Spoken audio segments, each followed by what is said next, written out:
जय श्री राम मित्रों, आप सभी का मेरे दिव्य लोक इस चैनल पर स्वागत है। आज हम सुनेंगे सीता का नहीं, छाया सीता का हरण किया था रावण ने। जानिए कौन थी छाया सीता। लक्ष्मण हो यह मरम ना जाना, जा कुछ चरित रचा भगवाना। राम। वेदवती नाम की एक कन्या थी जो भगवान विष्णु की तपस्या कर रही थी। रावण जबरन उसको अपनी पत्नी बनाना चाहता था।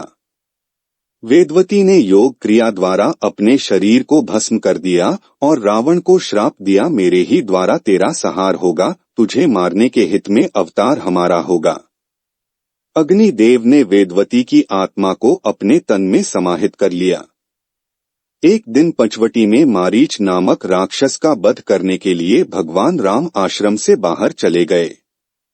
सीता जी के कठोर वचन सुन के लक्ष्मण जी भी राम जी के पीछे पीछे चले गए।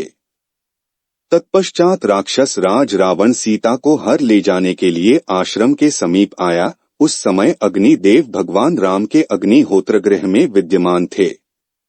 अग्निदेव ने रावण की चेष्टा जान ली और असली सीता को साथ में लेकर पाताल लोक अपनी पत्नी स्वाहा के पास चले गए और सीता जी को स्वाहा की देखरेख में सौंप कर लौट आए।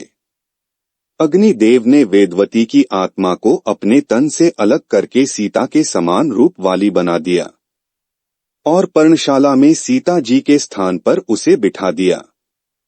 रावण ने उसी का अपहरण करके लंका में ला बिठाया।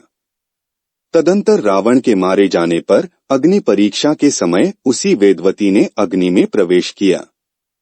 उस समय अग्निदेव ने स्वाहा के समीप सुरक्षित जनकनंदनी सीतारूपा लक्ष्मी को लाकर पुनः श्री राम जी को सौंप दिया और वेदवती रूपी छाया सीता के अपने तन में समाहित कर लिया। तब सीता जी ने भगवान राम से कहा, प्रभु, इस वेदवती ने बड़े दुख सहे हैं।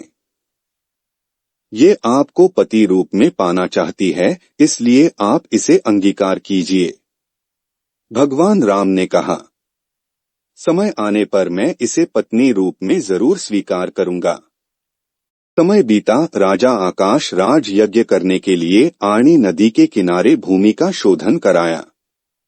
सोने के हल से पृथ्वी जोती जाने लगी। तब 20 की मुट्ठी बिखेरते समय राजा ने देखा, पृथ्वी से एक कन्या प्रकट हुई है जो कमल की शैया पर सोई हुई है।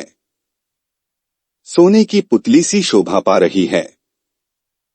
राजा ने उसे गोद में उठा लिया और यह मेरी पुत्री है ऐसा बार बार कहते हुए महल की ओर चल दिए। तभी आकाशवाणी हुई, राजन, वास्तव में ये तुम्हारी ही पुत्री है।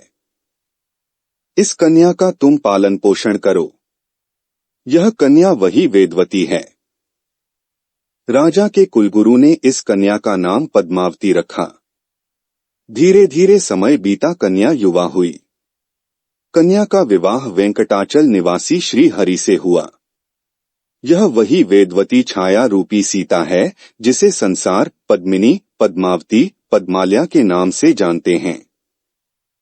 इसी तरह से आपको कथाएं इस चैनल में सुनने को मिलेंगी, तो इस चैनल को सब्सक्राइब कीजिए। धन्यवाद।